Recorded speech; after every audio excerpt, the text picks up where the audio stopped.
અને રાજકોટ બાદ હવે વડોદરામાં પણ હેલ્મેટ ફરજિયાત કરાયું છે। વડોદરામાં 15 સપ્ટેમ્બરથી હેલ્મેટ ફરજિયાત, બાઇક ચલાવનાર અને પાછળ બેસનાર બંને માટે હેલ્મેટ ફરજિયાત કરાયું છે। જાહેર કાર્યક્રમમાં વડોદરા પોલીસ કમિશનરે આ જાહેરાત કરી। પોલીસ નાગરિકો માટે વિલન નથી તે પ્રકારની વાત પણ પોલીસે કરી છે। પોલીસને સપોર્ટ કરવા માટે કમિશનરે નાગરિકોને અપીલ કરી છે। તો વડોદરામાં 15 સપ્ટેમ્બરથી હેલ્મેટ ફરજિયાત કરવામાં આવ્યું છે। જે વ્યક્તિ વાહન ચલાવી રહ્યું છે તેની સાથે સાથે જે વ્યક્તિ પાછળ બેઠા છે તેઓ માટે પણ હેલ્મેટ ફરજિયાત કરવામાં આવ્યું છે।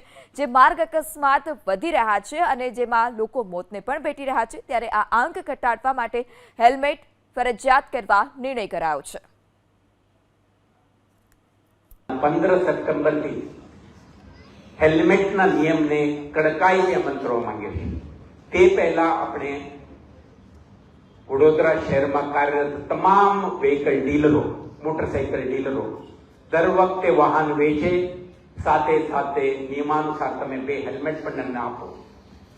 જે હેલ્મેટ ડીલરો છે આ પણ BIS સ્ટેન્ડર્ડ અપ્રુવડ હેલ્મેટ જ વેચો અને જે ખરીદનાર છે આ પણ હેલ્મેટ ખરીદે, હેલ્મેટ સાથે રાખે।